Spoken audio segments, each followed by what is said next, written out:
छत्तीसगढ़ धर्म और आस्था की नगरी है। समय समय पर यहाँ भी अनेकों संत अवतरित हुए हैं। उनमें सर्वोपरि नाम संत गुरु घासीदास जी का है।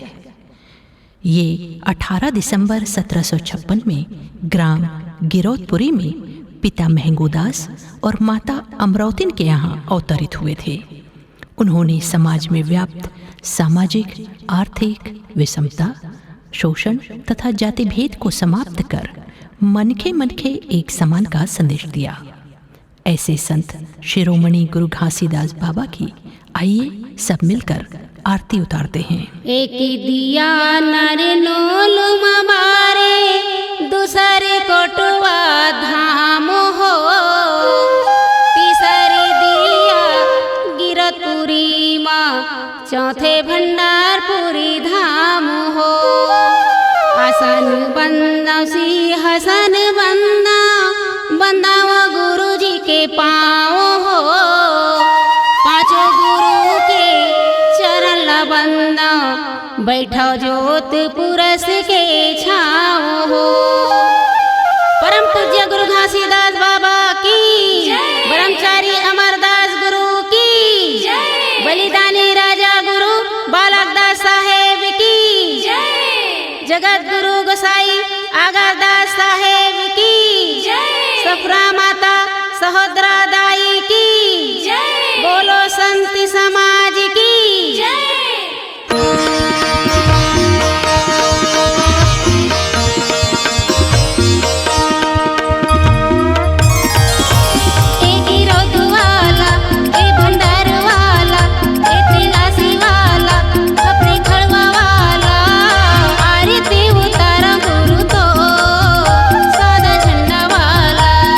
आरती उतारा गुरु तो महंगू की लाला।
यह मानुष तन गए बहुरी नहीं आई हो, सतनाम भज के तोर हंसाला पार उतार हो।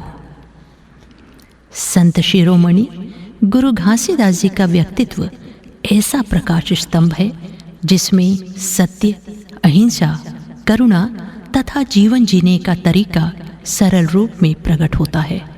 परंतु आज हम उनको जगह जगह मंदिर बनाकर पूज रहे हैं, जबकि आज जरूरत है उनके संदेशों को जीवन में उतारने की, उनके सिद्धांतों को अपनाने की। कुछ इसी तरह के भावों को लिए हुए गीत रूप में संजो रही हैं शकुंतला भारद्वाज।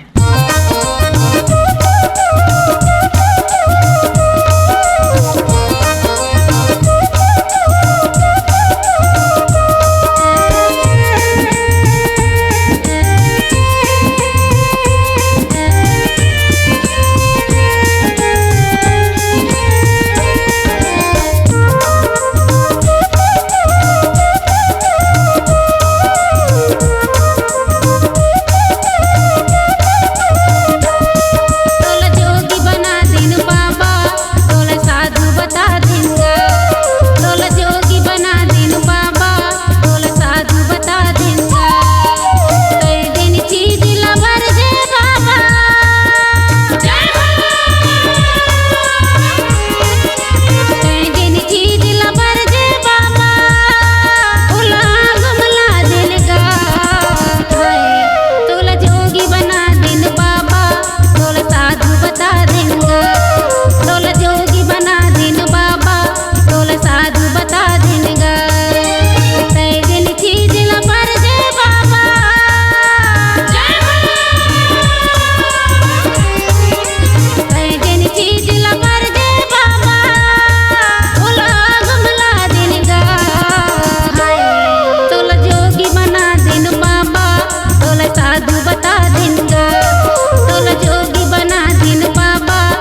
जैसे सत खोजी कहाँ पाऊँगा,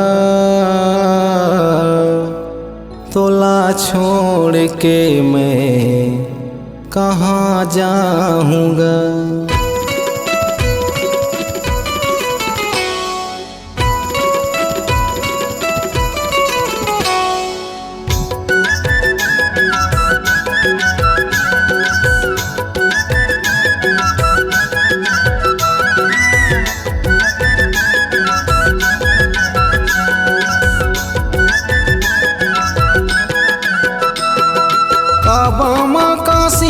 गोकुला वृंदावन माँ खोज डर्यों हरि केस गया लगा।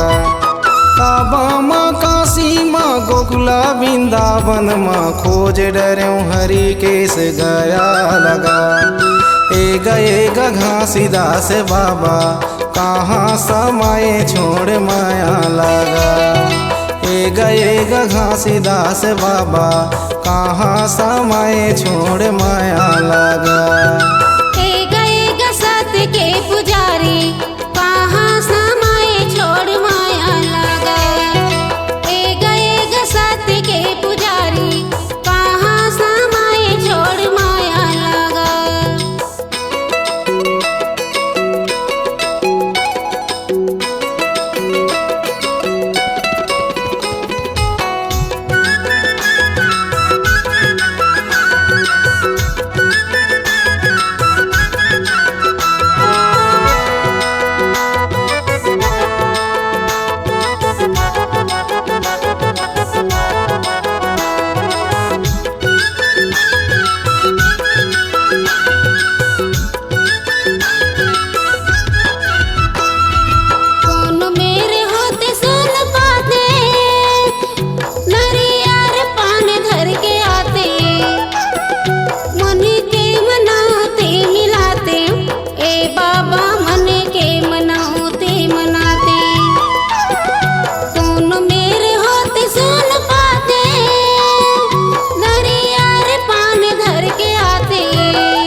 जलम गोड़े धोआते सेत गदिया बिछाते। तेने मातोला पौढ़ाते ए बाबा तेने मातोला पौढ़ाते। गंगा जलम गोड़े धोआते सेत गदिया बिछाते। तेने मातोला पौढ़ाते ए बाबा तेने मातोला पौढ़ाते। एगा घासीदास बाबा कहाँ समाये छोड़ माया लगा। एगा घासीदास बाबा कहाँ समाये छोड़ माया लगा।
गोकुला वृंदावन माँ खोज डर्यों हरि केस गया लगा।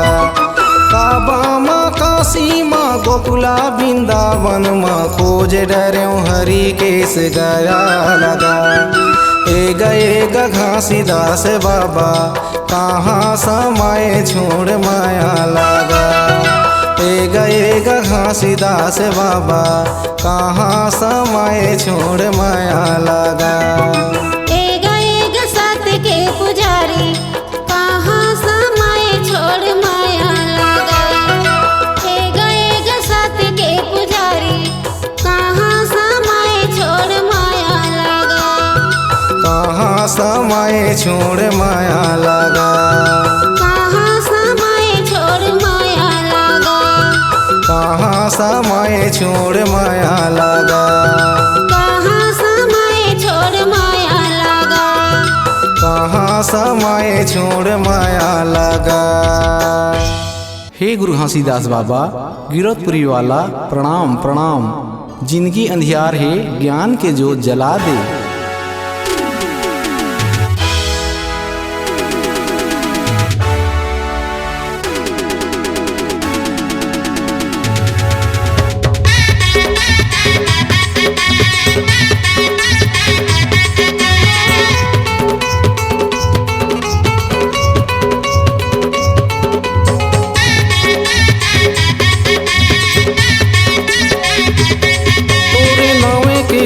दीवाना सते नामे के हो गयो दीवाना। तोरे नामे के हो गयो दीवाना सते नामे के हो गयो दीवाना। ए सत खोजी बाबा गिरौदपुरी वाला कहूँ हो बे चले आना। ए सत खोजी बाबा गिरौदपुरी वाला कहूँ हो बे चले आना। तोरे नामे के हो गयो दीवाना सते नामे के हो गयो दीवाना। तोरे नामे के हो गयो दीवाना सते नामे के हो गयो दीवाना। ए सत खोजी बाबा गिरौदपुरी वाला कहूँ हो बे चले आना। ए सत खोजी बाबा गिरौदपुरी वाला कहूँ हो बे चले आना।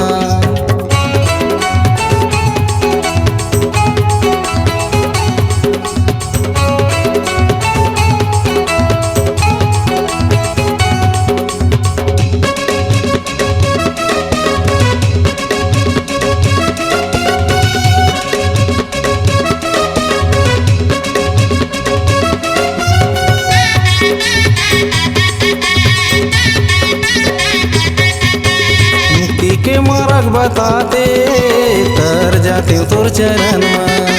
तोर से ही गुरु मिले नहीं कहाँ खोजा बने बन में।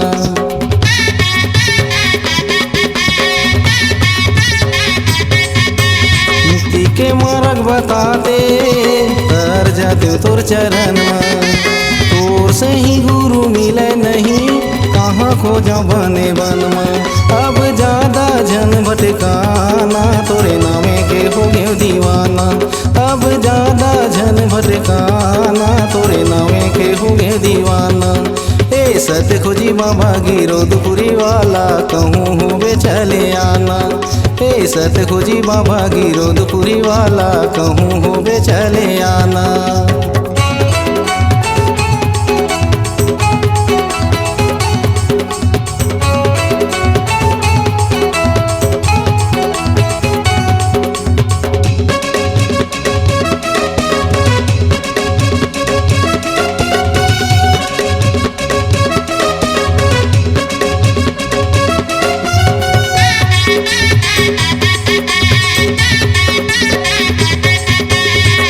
गवैहा ने जाना नीरम धरम पूजा।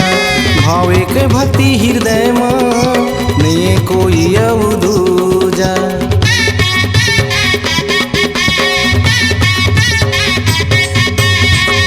गवैहा ने जाना नियम धर्म पूजा। भावे के भक्ति हृदय में नहीं कोई अवधूजा। कही लेते तोर नामे के ज्ञाना तोरे नामे के हो गयो दीवाना। कही लेते तोर नामे के ज्ञाना तोरे नामे के हो गयो दीवाना। ए सत खोजी बाबा गिरौदपुरी वाला कहूँ हो बे चले आना। ए सत खोजी बाबा गिरोधपुरी वाला कहूँ हो बे चले आना।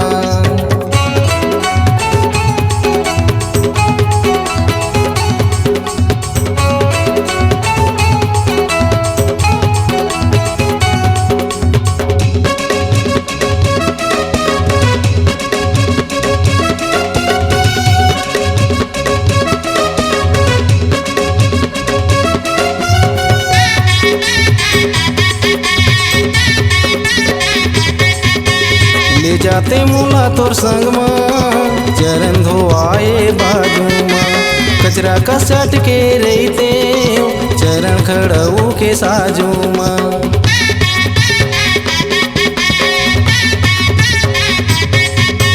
ले जाते मोला तोर संग में चरण धोआए बाजू में कचरा कसट के रहते चरण खड़ऊ के साजू अपन चरण के दासी बनाना तोरे नामे के हो गए दीवाना। अपन चरण के दासी बनाना तोरे नामे के हो गए दीवाना। ए सत खोजी बाबा गिरोधपुरी वाला कहूँ हो बे चले आना। ए सत खोजी बाबा गिरोधपुरी वाला कहूँ हो बे चले आना। तोरे नामे के हो गए दीवाना सते नामे के हो गए दीवाना। तोरे नामे के हो गए दीवाना सते नामे के हो गए दीवाना। ए सत खोजी बाबा गिरोधपुरी वाला कहूँ हो बे चले आना। ए सत खोजी बाबा गिरोधपुरी वाला कहूँ हो बे चले आना। C-Log Digital Recording Studio, Cordoba. Contact number 9907119215.